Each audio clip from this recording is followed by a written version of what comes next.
So now we're gonna work on email verification. As you see right here, the account by default is verified, is gonna be false. So we're gonna make sure after we receiving the code in the token in the email, and we're gonna go to that link and we're gonna get the value, and then we'll get the token, and then we're gonna get the ID, and then go search the database and change this verified to true. So this was a long function for register. So let's create another one. Let's call it for example activate account. Okay, and it's gonna be take a request and then a response, and then here we're gonna do everything. So we're gonna get the token. We're gonna get it from the body.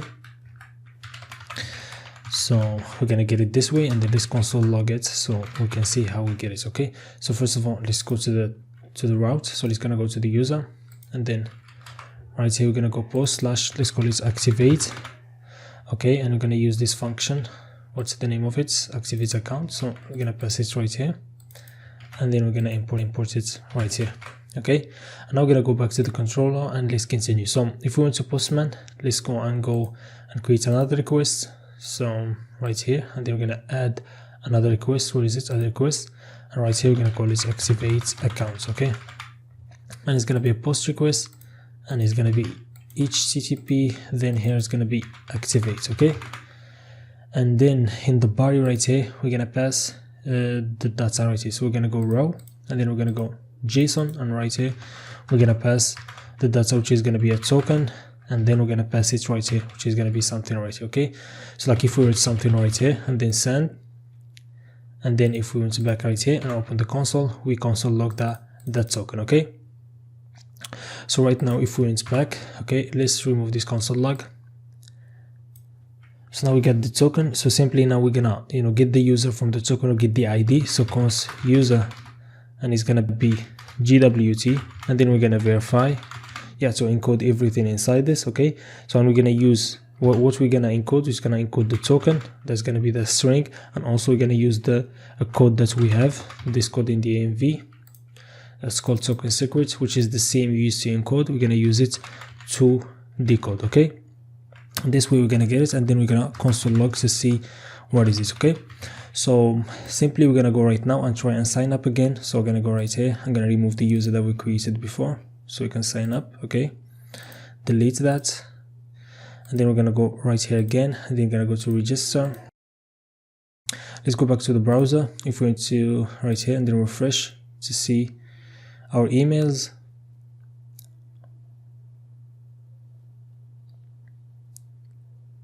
okay, and as you see now if we went back, and now let's try and sign up again so we can get the email right here and get the token. Okay, so we're gonna go and send, and now everything is created, and we're gonna go back right here and we're gonna refresh to see the new emails that we got. Okay, and you see we get this one, Facebook email verification, and when we click in this link, we're gonna go wait a little bit.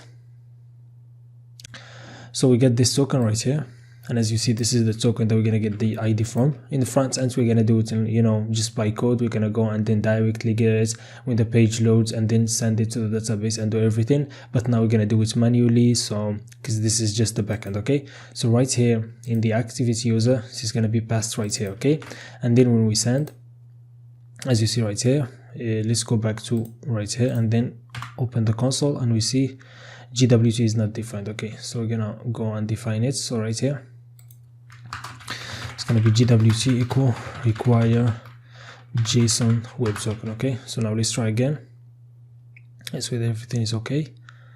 So now let's go back, and as you see, this is available for only like 20 minutes we did. So after that it's not gonna be valid. So now we send, everything is all right. Let's go back right here, and now it's been decoded, and this is what we get. So this is the ID, which is, as you see, 949 in the end, which is gonna be the one right here. Okay, so this is, let's refresh and let's see the last user, and as you see at the end 949. Okay, so now we're going to do, after we get in the user, we're going to get the ID. So and we're going to go to the database and search, and then activate it. But for example, this user is already activated, so why not check for that? So I'm going to go const check, and it's going to go now to the database. It's going to be async.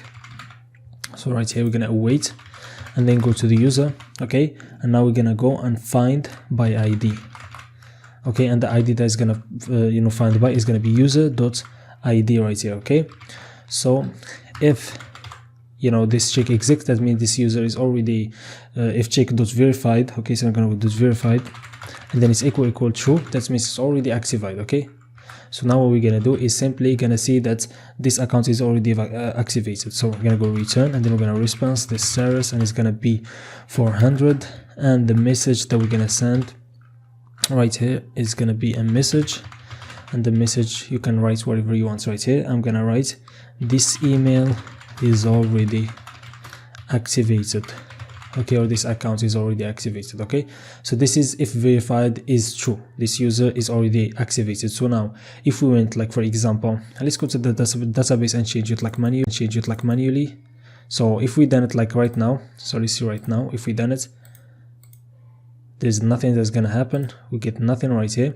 But if we went right now and go to the database and change this to true, okay, and now let's update that, so click update, and now if we went back and send again, so let's cancel this and send again, and as you see right here, this email is already activated. Now else if the account is not activated, so let's go back right here, let's change this false back to false. Okay, so false, and then update, let's go back right here.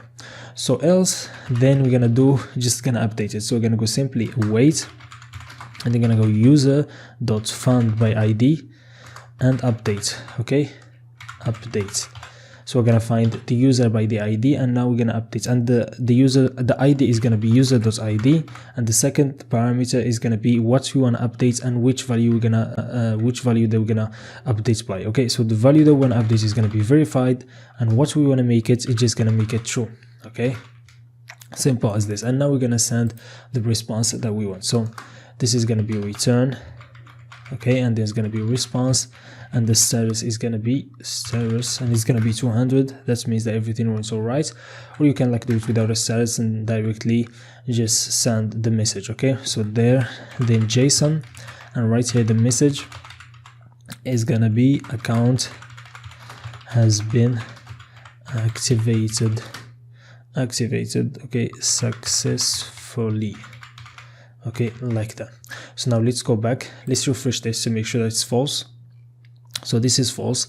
Now if we went back right here to Postman and then send again, and as you see we'll get an error. So let's see what's the problem right here. So okay, so let's see the problem, find by ID.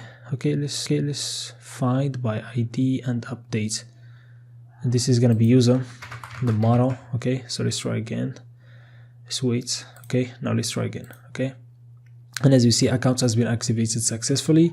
Also we have a typo right here, it's gonna be L. Okay, and now if we go back to the database, now everything went. So let's refresh and see, and as you see, this verified is now true. If we send again, we're gonna say that it's already activated. Okay, so if we go back and change this to false